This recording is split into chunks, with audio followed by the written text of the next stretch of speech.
আজি আমাৰ budget session প্ৰথম বাজেট সেশন এই বাজেট সেশনৰ অলপ আগতে আপোনালোকে নিশ্চয় গম পাইছে যোৱাকালি ৰায়মানা নেশ্যনেল পাৰ্কৰ য'ত বাউণ্ডাৰীৰ ভিতৰত তাতে বহুত মানে গছ গছনি কাটাটো আপোনালোকে নিশ্চয় শুনিবলৈ পাইছে ডেইলি গছ কাটা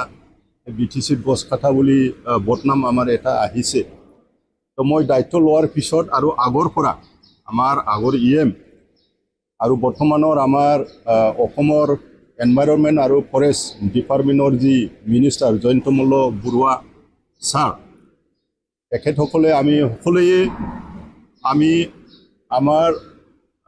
ফৰেষ্টটো বচাবৰ কাৰণে ৱাইল্ড লাইফটো বচাবৰ কাৰণে আলোচনা কৰি পেলাই পুৰা চিৰিয়াছলি পেট্ৰলিং দি আছে সজাগতা কৰি আছে মানুহবিলাকক হিউমেন আৰু এলিফেণ্ট এনিমেল লগত সংঘৰ্ষৰ সম্পৰ্কে আমি সজাগতা হৈ আছোঁ আৰু আমাৰ নিৰ্দেশ দিয়া আছে যে পেট্ৰলিংটো হৈ থাকিব লাগে যিটো গছ গছনি শেষ হ'বলৈ গৈ আছে ৰায়মানাটো হ'ল আমাৰ এটা নেশ্যনেল পাৰ্ক হয় এইটো সকলোৱে জানে এইটো বচোৱাটো আমাৰ দায়িত্ব হয় তো যোৱাকালি পেট্ৰলিঙত যোৱা সময়ত চোৰাং চিকাৰী আৰু গছ কটা মানুহবিলাকে যি আমাৰ তহলদাৰ ডিউটি দিয়া আটিয়াবাৰী ৰেঞ্জৰ আমাৰ যি ফ'ৰ্চ আছে ৰেঞ্জাৰ আছে সিহঁতে তহলদাৰ দিবলৈ ডিউটি দিবলৈ গৈছিলে তাতে সংঘৰ্ষ হ'ল এই সংঘৰ্ষ হোৱাত মই শুনিছোঁ যে এজন খেজুলিটি হৈছে ফুংকা বসুমতাৰীৰ নাম মাইনাওগুৰি সৰলপাৰাৰ এইটো হৈ গ'ল তো জংঘলত যদি সোমাব লাগে ওচৰীয়া যি নেকি ৰেঞ্জ অফিচ এই ৰেঞ্জ অফিচত পাৰ্মিশ্যন ল'ব লাগিব কিহৰ কাৰণে যাব যিটো চব সময় ইয়াতে এলাৰ্ট হৈ থাকে সেইদিনাখনে আপোনাৰ কি গল্ডেন লিংগুৰো এইটো ছাইডৰ পৰাই চুৰি হৈছিলে এনেকুৱা টাইপ আৰু ৱাইল্ড লাইফ বচোৱা আমাৰ এই গছ গছনি বচোৱা ফৰেষ্টটো বচোৱা আৰু এইটোতো নেশ্যনেল পাৰ্ক হিচাপে বাউণ্ডাৰী দিয়া আছে গোটেই বাউণ্ডাৰী দিয়া আছে আৰু ভিতৰত মানে পেট্ৰলিং দিয়া সময়ত এনেকুৱা পেট্ৰলিং দিয়া আমাৰ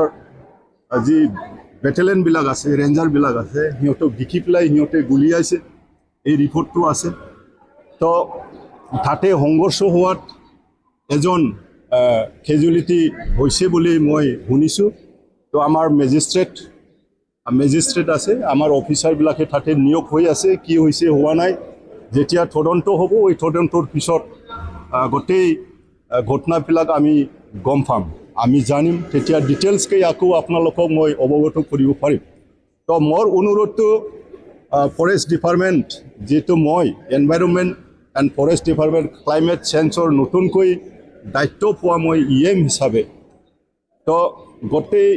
চিনচিয়াৰলি আৰু চিৰিয়াছলি যি দায়িত্বটো মোক দিয়া হৈছে এই দায়িত্বটো আমি কৰিবই লাগিব যে আমাৰ ফৰেষ্টটো বচাবই লাগিব আমাৰ জীৱ জন্তুবিলাক বচাবই লাগিব তো এইটো কাৰণে মই অনুৰোধ কৰিলোঁ যাতে ভিতৰত উইদাউট প্ৰায়ৰ কিবা এটা আমাক ইনফৰমেশ্যন আমাৰ ডিপাৰ্টমেণ্টক ইনফৰমেশ্যন নিদিয়াকৈ কিয় গ'ল কি কাৰণত গ'ল জংঘলতো এনেকুৱা মানুহ নাথাকে কিবা একটা হ'বই তো সেইদিনাৰ কোনৰ পৰা আমি তাতেও এই গছ কাটাটো আপোনালোকে নিশ্চয় দেখিছে আমি SSPক লৈ পেলাই আমাৰ ডিপাৰ্টমেণ্টে লৈ পেলাই মানুহ ধৰিলোঁ আৰু দুজন মানুহ আমি ধৰিছোঁ নিশ্চয় এইটো ফৰৱাৰ্ড হৈছে আৰু বিভিন্ন ধৰণৰ এনেকুৱা জংঘলত হৈ থাকে সেইটো কাৰণে আমাৰ যি নেকি ডিউটি ফৰেষ্ট ডিপাৰ্টমেণ্টৰ ডিউটিটো এইটো বেছি হৈছে তো সিহঁতৰ দায়িত্ব আছে আমাৰ দায়িত্ব আছে তো এইটো বুলি যাতে সংঘৰ্ষ হৈ নাথাকে পাব্লিকৰ মাজত আৰু আমাৰ মাজত যাতে সংঘৰ্ষ নহয় তো সেইটো কাৰণে আননেচেচাৰিলি জংঘলত ভিতৰত নোসোমোৱাটো এনক্ৰচ নকৰাটো মই বিনম্ৰভাৱে আজিৰ মিডিয়াৰ যোগেদি মই অনুৰোধ কৰিছোঁ বাকী দেখা যাওক যে তদন্তৰ পিছত গম পাব কোনে দোষী কি দোষী আমিতো দোষী হ'ব নোৱাৰোঁ, আমাৰ ডিউটি আমি কৰিমেই, কিন্তু সিহঁতে without prior information to our department, যিহেতু সিহঁতে ভিতৰত গৈছে, তাতে কি হ'ল নহ'ল মেজিষ্ট্ৰেট যিহেতু গৈছে তেতিয়া আমি গম পাম। ধন্যবাদ।